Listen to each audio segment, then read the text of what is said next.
אני עוד לא סיימתי, אני עוד לא יודעת, יש כזה מין אבן בלב, שאני הולכת, אני רואה את הבית הזה ריק, אוי, חברה שלי לא פה.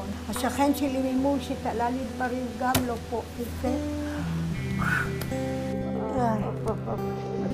אוי. נחזור הביתה, ונראה את האור. תודה, אהובה. תודה לכם. מה שעשיתי עד עכשיו, אין לי מה להגיד עליו, רק שזה משובבת נפשית. זה מספיק, זה הרבה. הלב שלי כבד מאוד עדיין.